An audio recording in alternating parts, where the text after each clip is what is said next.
राजा ने कहा, जो आपके सदृश विज्ञान के निधान और सर्वथा अभिमान रहित होते हैं, वे अपने स्वरूप का सदा छिपाए रहते हैं, क्योंकि वो वेश बनाकर रहने में ही सब तरह का कल्याण है। प्रकट संसार में संत वेश में मान होने की संभावना है और मान से पतन की संभावना है।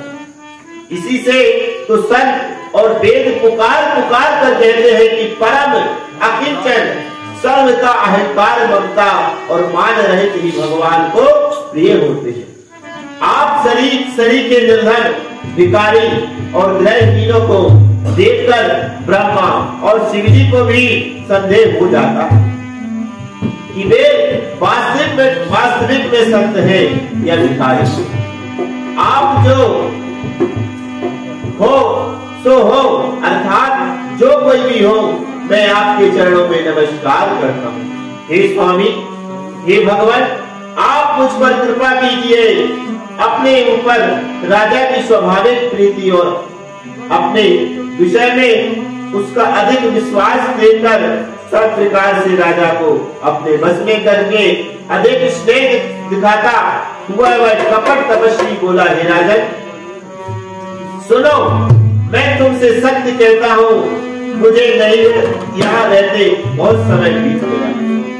अब तक ना तो कोई मुझसे मिला और ना मैं अपने को किसी पर प्रकट कर सकता हूँ, क्योंकि लोक में प्रतिष्ठा अग्नि के समान है और कम रूपी मन को भस्म कर डालती है।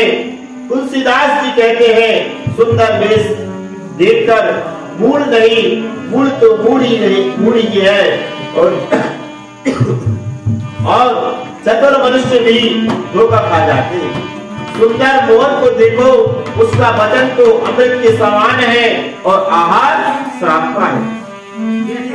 कपट तपस्वी ने कहा, इसी से मैं जगत में छिपकर रहता हूँ, श्री हरि को छोड़कर किसी से कुछ भी प्रयोजन नहीं रखता। प्रभु तो बिना जनाए ही सब जानते हैं, फिर कहो संसार रिझाने से क्या सिद्धि मिलेगी। तुम पवित्र और सुंदर बुद्धि वाले हो, इससे मुझे बहुत ही प्यारे और तुम्हारी भी मुझ पर प्रीति और विश्वास है। एक बात, अब यदि मैं तुमसे कुछ छिपाता हूँ तो मुझे बहुत ही भयानक दोष लगेगा। ज्यों ज्यों वह तपस्वी उदासीनता की बातें कहता था, त्यों ही त्यों राजा को विश्वास उत्पन्न होता जाता था। जब उस बगलों की तरह ध्यान लगाने वाले कपटी मुनि ने राजा को कर्म, मन और वचन से अपने बस में जाना, तब वह बोला, हे भाई, हमारा नाम एक तनु है। और यह सुनकर राजा ने फिर सिर नवाकर कहा, मुझे अपना अत्यंत अनुरागी सेवक जानकर अपने नाम का अर्थ समझाकर कहिए। कपटी मुनि ने कहा, जब सबसे पहले सृष्टि उत्पन्न हुई थी तभी मेरी उत्पत्ति हुई थी, तब से मैंने फिर दूसरी देह नहीं धारण की, इसी से मेरा नाम एक तनु है। बोले सियावर रामचंद्र भगवान की जय।